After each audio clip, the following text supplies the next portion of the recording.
మారిపోయింది. అంటే కొంచెం ఇది మెగాస్టార్ అనేసరికి ఒక రేంజ్, ఒక హడావుడి మారిపోయింది. మళ్ళీ చాలా రోజుల తర్వాత మీరు ఆ లుక్ తీసుకొస్తున్నారు. పర్వాలేదు అంటే సాటిస్ఫై అవుతారా ప్రేక్షకులు? మళ్ళీ చిరంజీవి గారు నా పాత లుక్ కి కనెక్ట్ 200% అండి. అదే నా ఎయిమే సినిమాలో అది. ఖచ్చితంగా ఆడియన్స్ కూడా అదే ఎంజాయ్ చేస్తారని గట్టిగా బిలీవ్ చేస్తున్నాను. ఎందుకంటే ఆయన కామెడీలోకి దిగితే ఆయన టైమింగ్ కానీ, ఆయన హిస్టానిక్స్ కానీ, సో అలాగే ఆయన ఈ క్యారెక్టర్ని అడాప్ట్ చేసుకున్న విధానం కానీ, సో చాలా బాగా చేశారు అండ్ చాలా లైవ్లీగా ఉంటుంది ఫిల్మ్. అంటే ఇప్పుడు ఠాగూర్లో ఒక డైలాగ్ ఉంటుంది. ఠాగూర్ వీళ్ళందరూ పోలీస్ అధికారులు మాట్లాడుతుంటే చిరంజీవి గారు వస్తారు. వచ్చిన తర్వాత నేను ఠాగూర్నండి అంటే కోట శ్రీనివాసరావు క్యారెక్టర్ అంటది, ప్రతి ఒక్కడికి అలవాటు అయిపోయింది ఎట్లా ఠాగూర్ అని చెప్పుకోవటం అని. అలాగే దాన్ని ఇప్పుడు బేస్ తీసుకుంటే మీ కళ్ళల్లో కాంతి, ఆ బొగ్గల్లో మెరుపులు, ఖచ్చితంగా ఆయన హిట్ కాబోయే సినిమాకి డైరెక్టరే అని నాకు అనాలనిపిస్తుంది. మీకు అంత వెలుగు కనిపిస్తుందా? నేను బాగా టైర్డ్ అయిపోయి వారం రోజులు చాలా వెలుగు. ఎంత టైర్డ్ అయిపోయినా మన కాన్ఫిడెన్స్ అనేది అది మన కళ్ళు ఎప్పుడు ఇది కావు. అయితే మీరు అన్నట్టు అది గుడ్ సైన్ అన్నమాట. డెఫినెట్లీ సార్, అది ఖచ్చితంగా నిజం కావాలి. మీరు పడిన కష్టానికి, మీరు పడిన ప్రమోషన్ కి.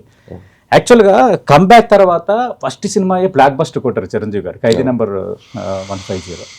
ఆ తర్వాత వాల్తేరు వేరియా బిగ్ బ్లాస్ట్ అయింది. మిగతా మధ్యలో సినిమాలు వచ్చిన కొన్ని అంటే మిక్స్డ్ టాక్స్, కొంత పర్వాలేదు అన్న టాక్స్ వచ్చి ఒకటి రెండు కొంత డిజాస్టర్లు కూడా పడ్డాయి. ఆయన కూడా హీరో సినిమాలు అన్నాక అన్ని ఫలితాలు ఉంటాయి. అయితే సంక్రాంతికి రిలీజ్ అయిన ఖైదీ నెంబర్ 156 తర్వాత వాల్తేరు వేరే 2 బ్లాక్ బస్టర్లు కొట్టాయి. ఆయన కంబ్యాక్ తర్వాత సంక్రాంతికి వస్తున్న దాదాపు నాకు తెలిసి 3వ సినిమా ఇది. ఎక్స్పెక్టేషన్స్ అయితే హెవీగా ఉన్నాయి. సేమ్ ఆ సాంప్రదాయం అనేది కంటిన్యూ అవుతుందా? 100% అవుద్దండి. 200% అవుద్దని అనుకుంటున్నాను. ఎందుకంటే చిరంజీవి గారి సినిమా వచ్చి ఒక 2.5 years పైన అయింది.